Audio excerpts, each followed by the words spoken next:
আজকে আমরা ছাদে বসে রান্না করেছি আর খাওয়া দাওয়া করেছি, সেটাই আপনাদের সঙ্গে শেয়ার করলাম। কিছুই না, সিম্পল রান্না, আলু দিয়ে চিকেনের পাতলা ঝোল আর গরম গরম ভাত, এটাই ছিল আজকের মেনু। দেখুন মা কীভাবে চিকেনটা রান্না করছে।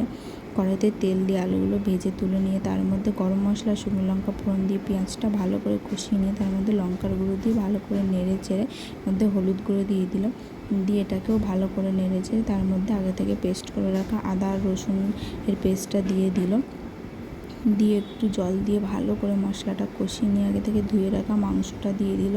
এটা ছিল 3.5 কিলো ওজনের একটা মোরগ।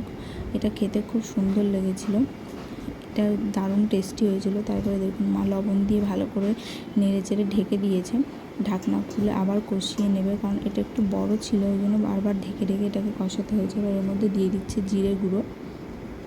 আমরা যেমন রেগুলার যে মশলাগুলো চিকেনে দিয়ে থাকি সেটাই। আবার ঢেকে দিল, দেওয়ার পরে এটাকে এবার ভালো করে কষিয়ে নিয়ে আলু দিয়ে দিচ্ছে।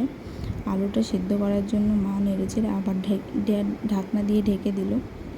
ব্যাস দেখুন আমাদের চিকেন কষা রেডি। এবার মাতে জল দিয়ে দিচ্ছে পরিমাণ মতো। ব্যাস আমাদের চিকেনের পাতলা ঝোল রেডি। এবার মা গরম মশলা দিয়ে এটা নামিয়ে নেবে। আমরা রাত্রে ছাদে বসেই খাওয়া দাওয়া করেছিলাম সবাই। বাবা বিকালেই কলা পাতা কেটে রেখেছিল।